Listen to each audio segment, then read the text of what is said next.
do nono ano, vamos a mais um tema relacionado à química.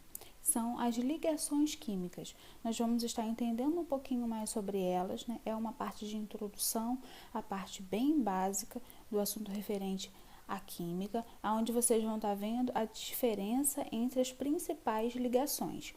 Para vocês entenderem melhor, eu vou pedir para vocês também darem uma olhada, né, reverem o conceito lá de tabela periódica e distribuição eletrônica. Lembrem que à medida que a gente vai exercitando, se torna bem fácil de se entender, mas é necessário haver a prática, que vocês sempre estejam olhando o assunto e refazendo aqueles exercícios lá do livro, né, assistindo novamente as aulas de correção e vendo, né, aquelas partes onde a distribuição eletrônica é feita, assistindo o vídeo novamente. Então é sempre bom vocês estarem tendo o contato e principalmente fazendo as anotações no caderno. Quanto mais contato vocês têm com a matéria, mais facilidade vocês terão de entender, tá? Então esse assunto ligações químicas, ele é bem voltado, né, bem preenchido com a parte de distribuição eletrônica e com a parte de tabela periódica, tá? Não é nenhum bicho de sete cabeças, a gente está vendo uma introdução, mas é necessário que vocês tenham bastante atenção em relação ao assunto. Então, vamos começar? Ligações químicas. Então, vamos pensar aí em alguns elementos que compõem, né, a natureza, elementos aí que vocês conhecem. Alguns sólidos, outros líquidos, outros com a matéria-prima mais rígida, né? Então, no planeta a gente tem diversos materiais, diversos elementos. E todos eles são feitos de quê?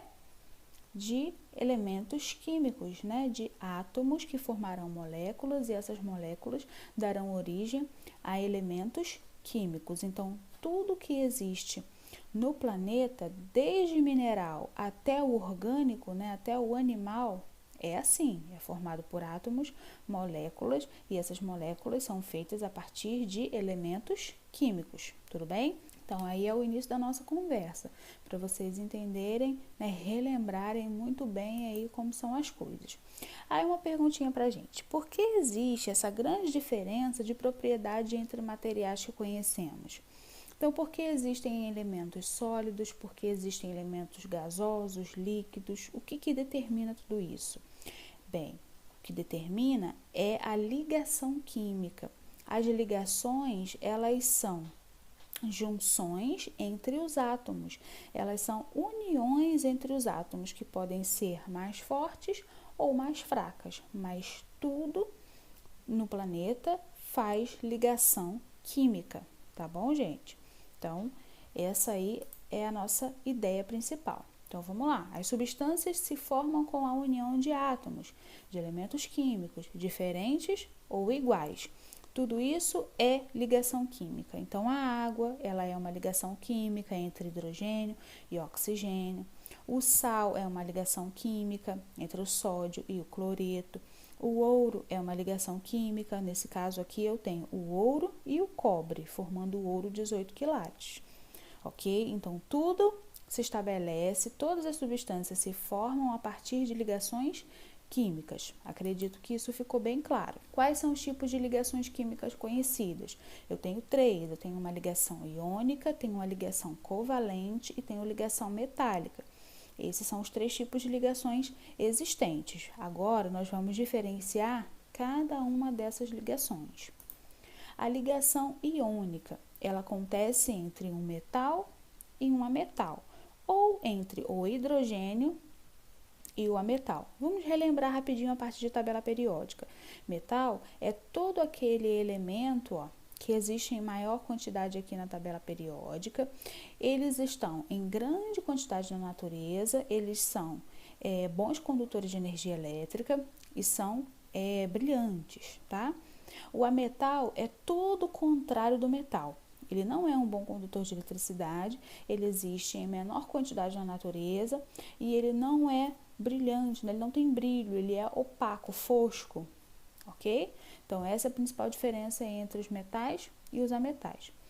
Continuando, a ligação covalente, ela vai acontecer entre um ametal e um ametal, entre um hidrogênio ou um ametal ou entre duas moléculas de hidrogênio. E uma ligação metálica só é possível entre metais, tá? Então, aí é a condição para acontecer uma ligação química.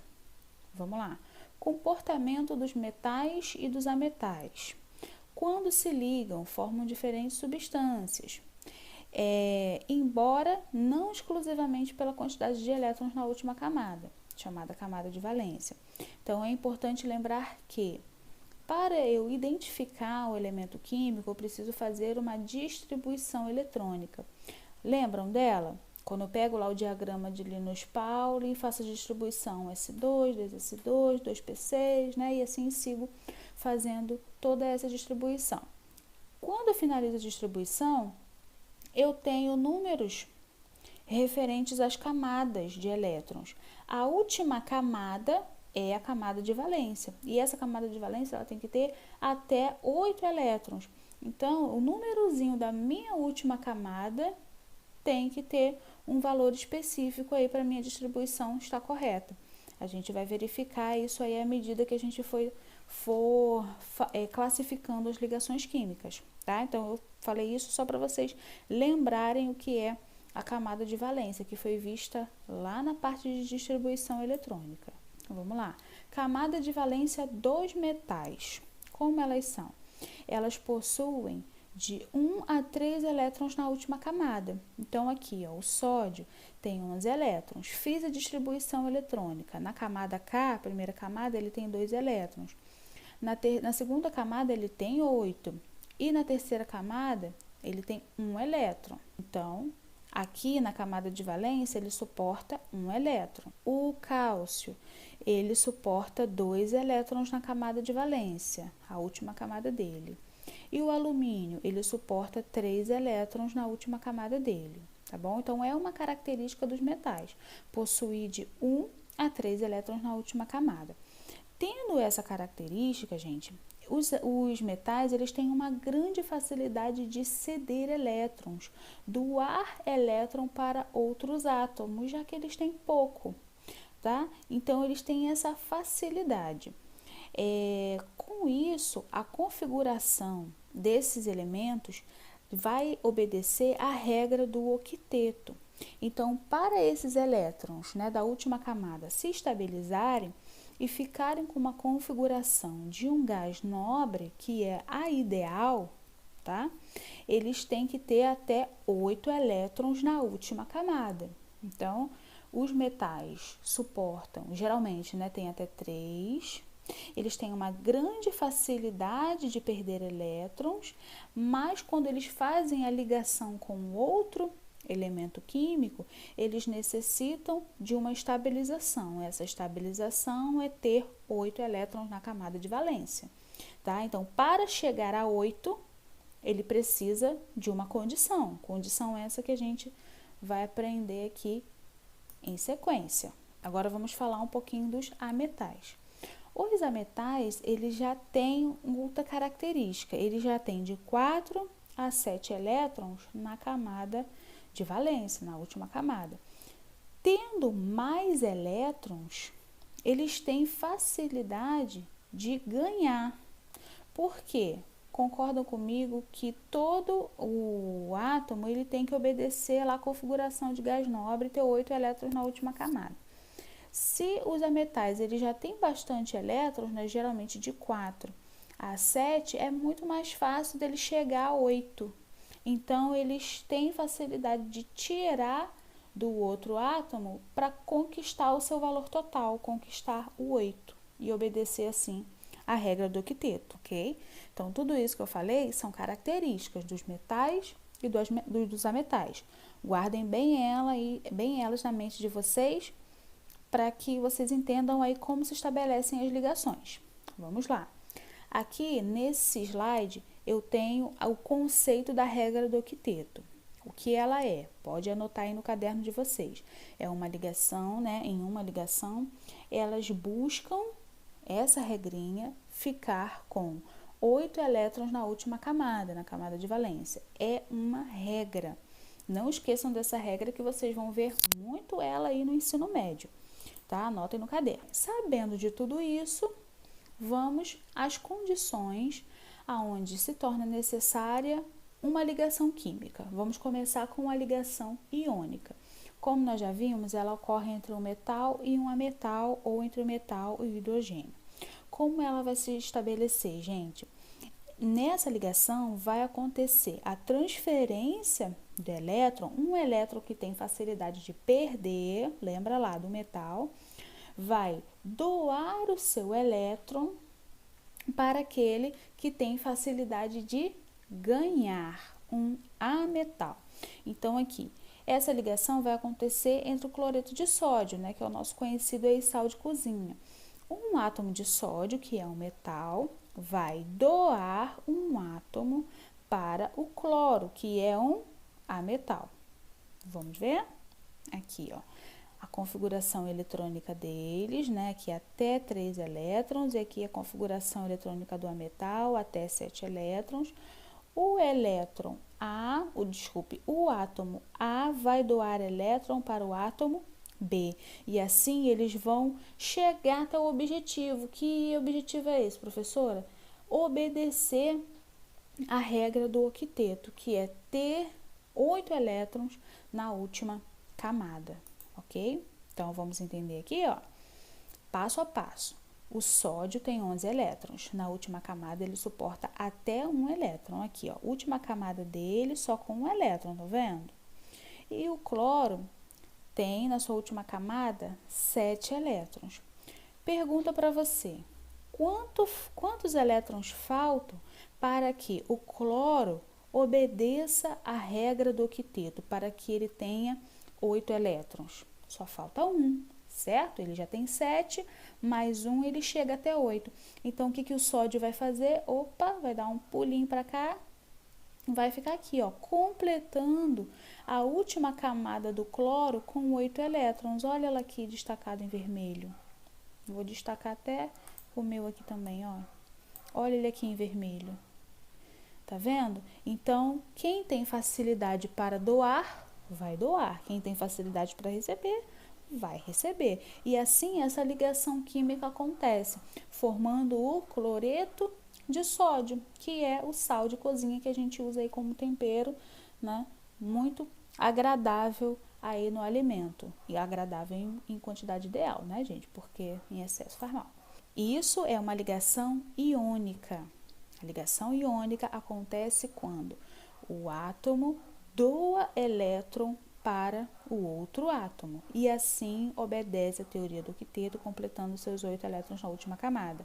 Repetindo, ligação iônica, o átomo doa elétron para o outro átomo, ok? Esse é o conceito de ligação iônica. Aqui mais um slide onde vocês estão vendo, ó, um átomo doa elétron para o outro átomo. Agora o cloro que tinha 7 elétrons vai estar completo, com 8 elétrons na sua última camada, ok? Formando uma ligação iônica. Mais um exemplo para vocês, agora entre o magnésio e o cloro.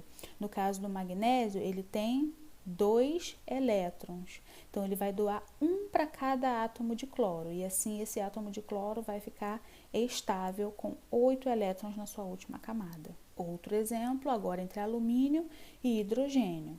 No caso do alumínio, ele vai doar 3 elétrons aqui, ó. 3, mas lembre que o sinal positivo indica que o átomo está migrando, né? Está sendo doado para o outro. E o sinal negativo indica que esse átomo está recebendo. Então, aqui o alumínio está doando 3 elétrons para o hidrogênio, um para cada. Agora o hidrogênio está completo com as suas distribuições eletrônicas. Outro lembrete importante, não esqueça, a ligação iônica ocorre entre metal e ametal ou metal e hidrogênio. Segundo tipo, ligação covalente ou molecular. Essa ligação já é um pouquinho diferente. Só para relembrar, ela vai acontecer entre 2 ametais, ou entre 2 hidrogênios, ou entre um ametal, e um hidrogênio. O que vai acontecer aqui, gente? Esse átomo, ele tem pequena quantidade de elétron e por isso ele não vai poder fazer uma doação, uma transferência de elétron, mas ele poderá compartilhar. Então, a ligação covalente, né, ou molecular, acontece quando há o compartilhamento dos elétrons. Então, aqui, conceito para vocês. Nas ligações covalentes, todos os elementos precisam ganhar elétrons para completar seu octeto, ou seja, para obedecer à teoria do octeto. Então, não há perda de elétrons, e sim compartilhamento entre eles. Então, aqui, para formar a molécula da água, eu tenho o oxigênio, certo? O hidrogênio sempre vai ter um elétron, né? No caso, essa rosinha aqui fazia parte do hidrogênio. E esse hidrogênio, ele não vai poder doar esse elétron para o oxigênio, senão ele fica sem. Ele perde a sua função atômica. Então, ele vai compartilhar. Os dois vão usar esse elétron ao mesmo tempo, aqui e aqui. Então, na ligação covalente, há um compartilhamento de elétrons. Olha aqui mais um exemplo para vocês. Nas ligações covalentes ocorre compartilhamento de elétrons, né? Exatamente o que eu falei, aqui entre os dois cloros. Então, não é possível haver a doação de elétrons, senão eles não obedecem à teoria do octeto, né? Eles vão ficar com uma quantidade de elétrons menor. Então, para fechar a ligação química e a regra do octeto ser respeitada e todos os átomos ficarem com um valor estável de 8 elétrons, ocorre então o compartilhamento. Então, aqui, ó, eles vão usar o elétron ao mesmo tempo. Esse tracejado em volta indica que eles estão sendo compartilhados. E aqui eu tenho a fórmula estrutural.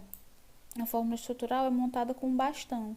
Então, eu coloco o símbolo do elemento químico, né? No caso, o cloro, o símbolo é Cl, vai ficar Cl traço Cl. Esse bastão aqui representa uma ligação química covalente, aonde está sendo feito um compartilhamento. E aqui eu tenho a fórmula molecular, né? Eu tenho 2 átomos de cloro, Cl2. Esse 2 representa 2 átomos. Tá? Então, essa é a ligação covalente. Outro exemplo de ligação covalente agora entre os elementos carbono e oxigênio. Então, aqui, ó, o carbono não pode doar livremente os seus elétrons, porque ele vai perder a sua função atômica, ele vai ficar sem elétrons. Então, ele compartilha esses elétrons com o oxigênio. Tá? Eles vão usar ao mesmo tempo, fazendo aqui uma dupla ligação. Os 2 tracinhos na fórmula estrutural indicam uma ligação dupla de 2 pares de elétrons compartilhados aqui.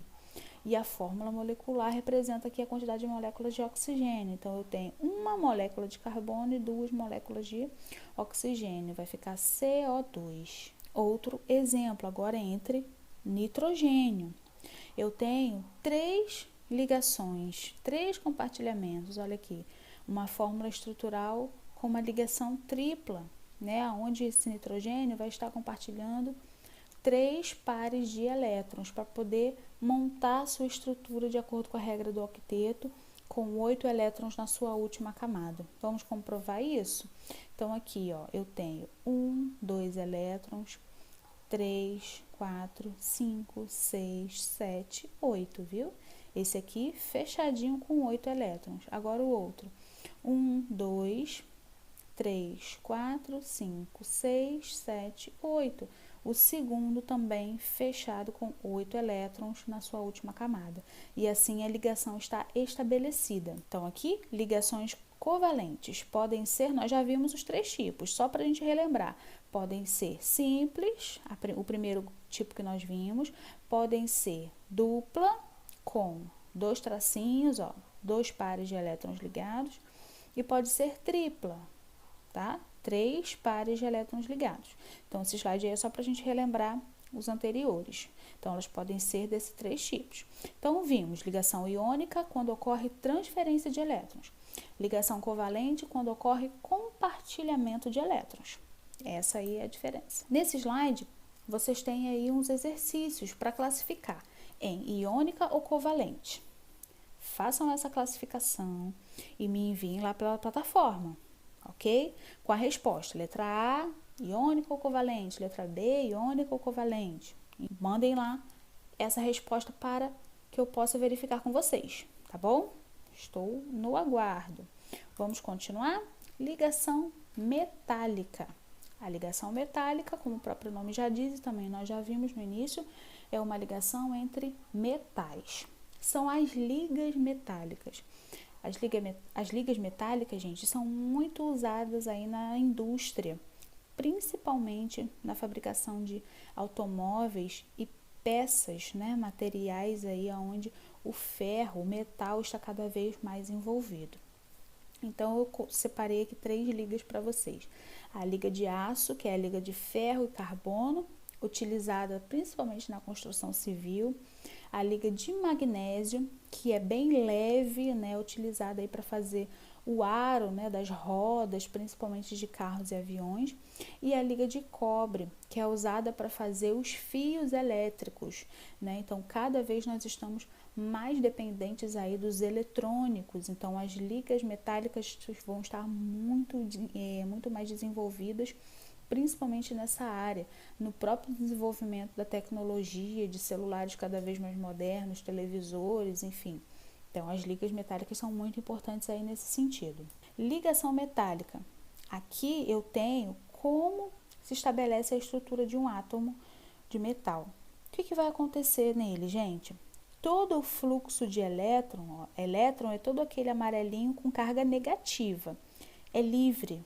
Tá? O fluxo de elétron no metal é livre, por isso que o metal é um bom condutor de energia.